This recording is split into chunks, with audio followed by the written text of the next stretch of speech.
Brasil, coração do mundo, pátria do Evangelho. Ditado pelo Espírito Humberto de Campos. Psicografado por Francisco Cândido Xavier. Primeira edição lançada em 1938. A obra de Ismael. O grande movimento preparatório do espiritismo em todo o mundo tinha no Brasil a sua repercussão, como era natural. Por volta de 1840, ao influxo das falanges de Ismael, chegavam dois médicos humanitários ao Brasil. Eram Bento Muri e Vicente Martins, que fariam da medicina homeopática verdadeiro apostolado. Muito antes da codificação kardeciana, conheciam ambos os transes mediúnicos e o elevado alcance da aplicação do magnetismo espiritual. Introduziram vários serviços de beneficência no Brasil e traziam por lema, dentro da sua maravilhosa intuição, a mesma inscrição divina da bandeira de Ismael: Deus, Cristo e caridade. Indescritível foi o devotamento de ambos à coletividade brasileira, a qual se haviam incorporado, sob os altos desígnios do mundo espiritual. Nas suas luminosas pegadas, seguiram, mais tarde, outros pioneiros da homeopatia e do espiritismo na pátria do Evangelho. Foram eles, os médicos homeopatas, que iniciaram aqui os passes magnéticos, como imediato auxílio das curas. Hahnemann conhecia a fonte infinita de recursos do magnetismo espiritual e recomendava esses processos psicoterápicos aos seus seguidores. Os primeiros fenômenos de Desville, nota 21, na América do Norte em 1848, não passaram despercebidos à corte do Segundo Reinado. Nota 21. Manifestações espirituais ocorridas com as irmãs Fox, também conhecidas como poltergeist. A febre de experimentações que se seguiu nas grandes cidades europeias incendiou, igualmente, no Rio de Janeiro, alguns cérebros mais destacados no meio social. Em 1853, a cidade já possuía um pequeno grupo de estudiosos, entre os quais se podia notar a presença do Marquês de Olinda e do Visconde de Uberaba. Em Salvador, esses núcleos de experimentação também existiam em idênticas circunstâncias. Em 1860 surgem as primeiras publicações espiritistas. Em 1865, o Dr.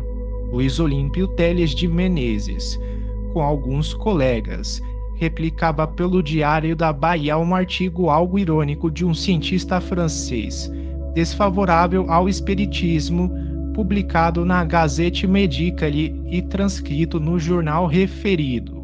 As publicações brasileiras não passaram despercebidas ao próprio Allan Kardec, que delas teve conhecimento, com a mais justa satisfação íntima.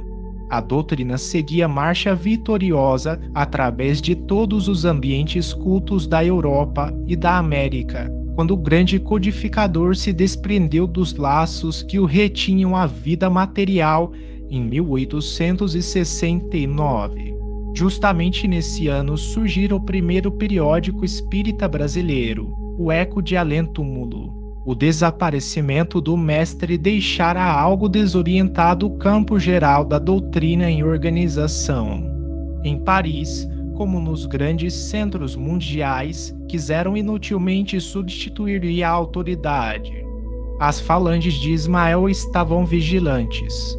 Sugeriram aos espiritistas brasileiros a necessidade de criar, no Rio, um núcleo central das atividades, que ficasse como órgão orientador de todos os movimentos da doutrina no Brasil. Um dos emissários de Ismael, que dispunha de maiores elementos no terreno das afinidades mediúnicas, para se comunicar nos grupos particulares organizados na cidade, adotou o pseudônimo de Confúcio, sob o qual transmitia instrutivas mensagens e valiosos ensinamentos.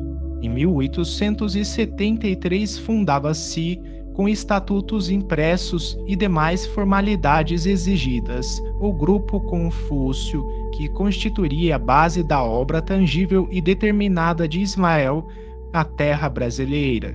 Por esse grupo passaram, na época, todos os simpatizantes da doutrina e, se efêmera foi a sua existência como sociedade organizada, memoráveis foram seus trabalhos, aos quais compareceu pessoalmente o próprio Ismael pela primeira vez, esclarecendo os grandes objetivos da sua elevada missão no país do Cruzeiro. Nem todos os espiritistas modernos conhecem o fecundo labor daqueles humildes arroteadores dos terrenos inférteis da sociedade humana. A realidade é que eles lutaram denodadamente contra a opinião hostil do tempo, contra o anátema, o insulto e o ridículo e, sobretudo, contra as ondas reacionárias das trevas do mundo invisível, para levantarem bem alta a bandeira de Ismael como manancial de luz para todos os espíritos e de conforto para todos os corações. As entidades da sombra trouxeram a obra ingrata da oposição ao trabalho produtivo da edificação evangélica no Brasil. Bem sabemos que, assim como Aquiles possuía um ponto vulnerável no seu calcanhar, o homem em si, pela sua vaidade e fraqueza, também tem um ponto vulnerável em todos os escaninhos da sua personalidade espiritual, e os seres das trevas, se não conseguiram vencer totalmente os trabalhadores, conseguiram desuni-los no plano dos seus serviços à grande causa. O grupo Confúcio teve uma existência de 3 anos rápidos. Os mensageiros de Ismael, triunfando da discórdia que destruía o grande núcleo nascente, fundavam sobre ele, em 1876, a Sociedade de Estudos Espíritas Deus, Cristo e Caridade, sob a direção esclarecida de Francisco Leite de Bittencourt Sampaio, grande discípulo do emissário de Jesus, que, juntamente com Bezerra, tivera sua tarefa previamente determinada no alto. A ele se reuniu Antônio Luiz Saião, em 1878, para as grandes vitórias do Evangelho nas terras do Cruzeiro. Trabalho maléfico das trevas no plano invisível é arrojado e perseverante. No seio desse redil de almas humildes e simples, esclarecidas à luz dos princípios cristãos, onde militavam espíritas lúcidos e sábios como Bittencourt Sampaio, que abandonaram os fulgures enganosos da sua elevada posição na literatura e na política para se apegar às claridades do ideal cristão.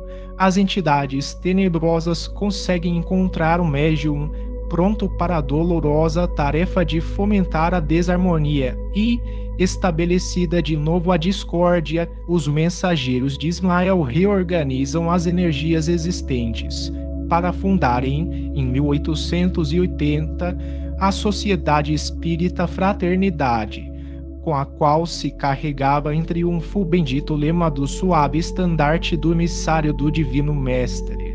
Em 1883, Augusto Elias da Silva, na sua posição humilde, lançava o Reformador, nota 22, coadjuvado por alguns companheiros e com o apoio das hostes invisíveis. As mesmas reuniões do grupo humilde de Antônio Saião e Bittencourt Sampaio continuam. Uma pleiade de médiuns curadores notáveis pela abnegação iniciam, no Rio, o seu penoso apostolado. Elias da Silva e seus companheiros notam, entretanto, que a situação se ia tornando difícil com as polêmicas esterilizadoras. A esse tempo, os emissários do alto prescrevem categoricamente aos seus camaradas do mundo tangível: chamem agora Bezerra de Menezes ao seu apostolado. Elias bate, então, a porta generosa do mestre venerável, o que não era preciso, porque seu grande coração já se encontrava a postos no sagrado serviço da seara de Jesus na face da terra. Bezerra de Menezes traz consigo a palma da harmonia, serenando todos os conflitos. Estabelece a prudência e a discrição entre os temperamentos mais veementes e combativos. A obra de Ismael, no que se referia às luzes sublimes do Consolador, estava definitivamente instalada na pátria do Cruzeiro, apesar da precariedade do concurso dos homens. As divergências foram atenuadas para que a tranquilidade voltasse a todos os centros de experimentação e de estudo. Os operários espalhavam-se pelo rio, cada qual com a sua ferramenta, dentro do grande plano da unificação e da paz nos ambientes da doutrina, plano esse que eles conseguiram relativamente realizar mais tarde, organizando o aparelho central de suas diretrizes, que se consolidaria com a Federação Espírita Brasileira, onde seria localizada a sede diretora no plano tangível dos trabalhos da obra de Ismael no Brasil. Nota 22, revista que até a presente data ainda está em circulação, mensalmente publicada pela FEB, a Federação Espírita Brasileira.